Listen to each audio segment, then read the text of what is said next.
Hi everybody and welcome back to the Overlook Fashion Bunker Hotel. This is a very special video. I've never done this before, so this is the first time. I'm going to showcase my top 5 perfumes for the year 2019. What does this mean? These are the 5 that I've chosen, that most than any other perfume in this year have given me the most, that I have spoken about the most, that I have posted about the most, perfumes that I have used the most, that have moved me the most, inspired me, oh gosh, just everything. It wasn't easy, but then to pick the 5, but then I went through all the posts that I've made, all the things that I've written, all my personal notes in my notebooks, and once the selection was down to the 5, it kind of all made sense. It all made perfect sense. And it just, you know, when everything just falls into place, just like these little tiny patterns from the carpet of the Overlook Hotel from Stanley Kubrick's The Shining, it just, everything just like clicks into place.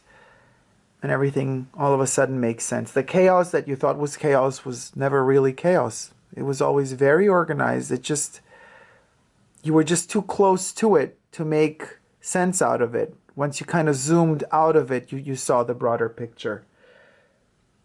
And to me, the broader picture is Gardenia. This perfume has helped me so much this year. The eau de parfum concentration of Chanel's Les Exclusives Gardenia, it has given me comfort. Another thing that is very important to state is that Gardenia was released in the 20s, and I'm beginning the selection with Gardenia because we're heading towards the 20s. The next decade is about to begin. And yet in the 1920s it was released, and here we are again announcing the arrival of another 20s decade. It has also given me boosts of energy when I most needed it, and I'm very, very grateful for that. So Gardenia is kind of a breath of hope, but not a passive type of, we're not talking about giving up. This is a hope that fights for what it wants. I have discovered this year a new Opium, the pure perfume. And knowing that it's in production, unfortunately only in France and in some countries in Europe, but knowing that Yves Saint Laurent still makes the pure perfume of Opium, this is the bottle that's in production today. For me, it was a huge rediscovery. And for those of you who follow me on Instagram, Super Dacob all spelled together, I have dedicated throughout the year in 2019 many posts to the history of Opium, of Yves Saint Laurent, the 70s in particular. The 70s. Wonderful times. And Opium was the queen or king of the late 70s. The pure perfume of Opium is in my definite list for 2019. 15 milliliter. By the way, this video is also available on my Patreon. Thank you so much to my patrons for pledging. On Patreon, this video is ad-free. So that's something to look forward to in case you don't want to see the ads. Moving on, FRACAS. Now, FRACAS has been on rotation with me for many months, actually. It's just that I thought I can't just put it in my top of the months every month because that's crazy, right? But boy, FRACAS, especially in winter months, in colder months. So we're talking beginning of the year and end of the year, most of the time used. Not so much in summer. Wow, what a dreamy fragrance, but not dreamy in a safe way. It's a dreamer that dares, and it's something that I find much lacking in our society today. You know, every brands, stuff, marketing, whoever's promoting things to us, everything feels so safe. There's nothing safe about this one.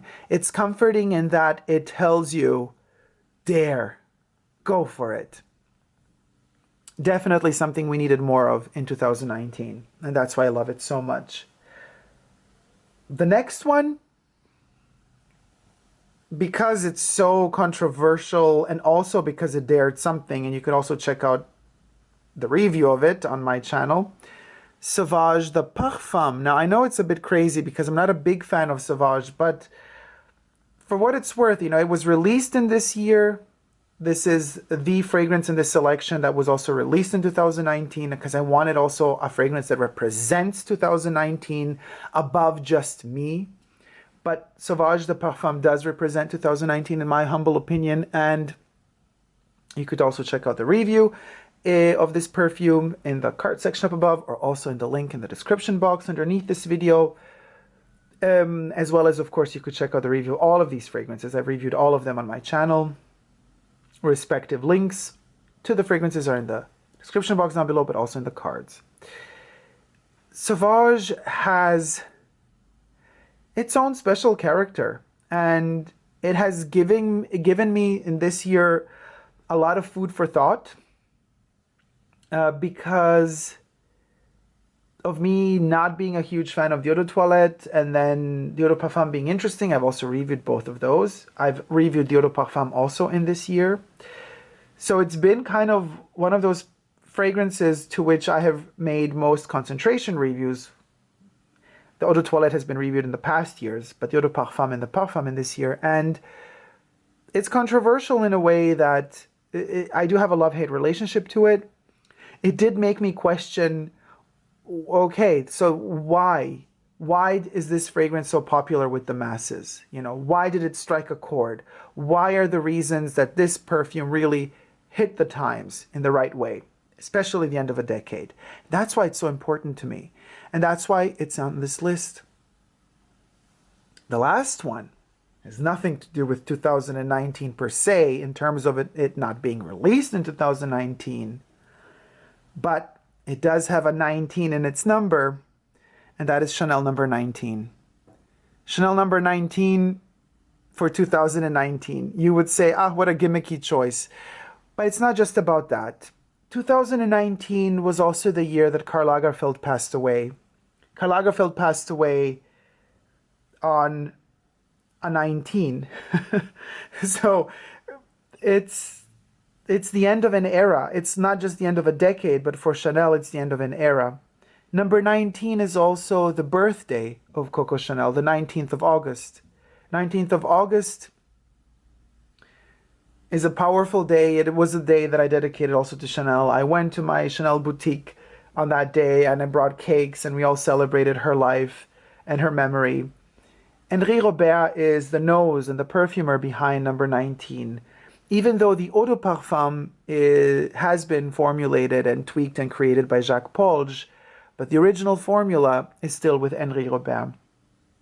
So this is kind of a hope for the heritage and the respect of the heritage, because Jacques Polge, when he released Dior de Parfum, and that's why I chose Dior de Parfum for this review and not the other concentrations that Henri Robert particularly made, because I want to end it on a note of hope that whoever comes after us, or after whoever is the first to do something, and whoever comes after and wants to re-tackle the heritage of something, re-edit it, re-release it, here's hoping that they will have respect of where they came from, respect for what was first there, respect for all the hard work, sweat, and tears that went into creating something, that went into building up a legacy, that went into creating our history.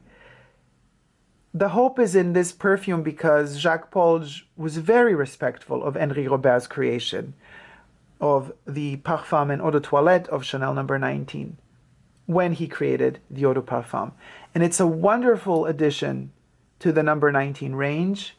As I said, very respectful, but also hopeful, fresh, new, with twists and tweaks that really enrich the family of the 19, rather than, you know, cut it down or destroy it or ravage it. We have seen a decade, the 10s were also a decade in which a lot of the perfume houses started reformulating heavily, accusing the IFRA of being guilty for, you know, having to cut certain ingredients down.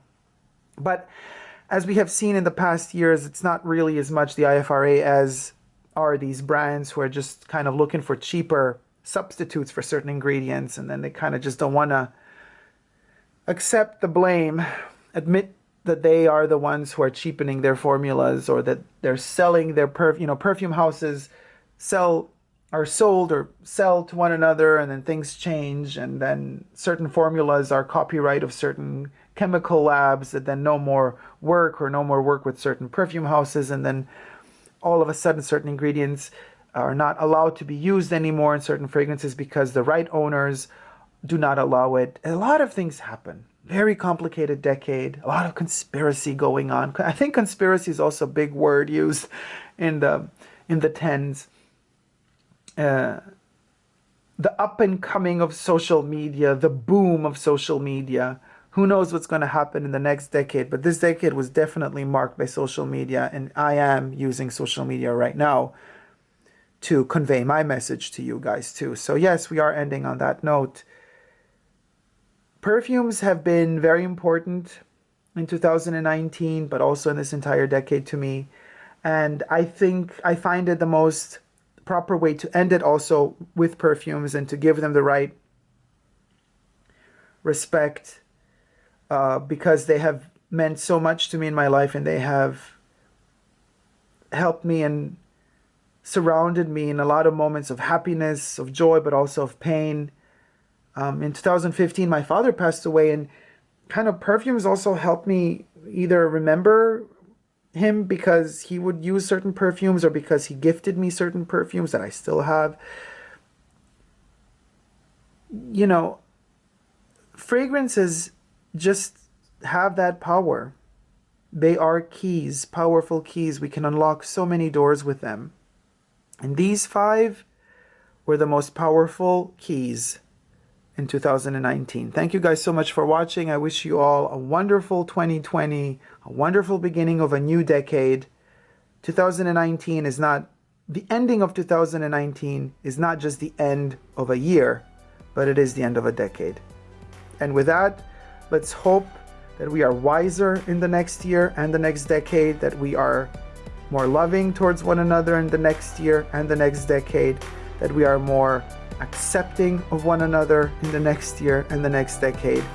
But most importantly, that we do not ever give up on love in the next year and the next decade. Love you all. See you soon. Take care. Bye.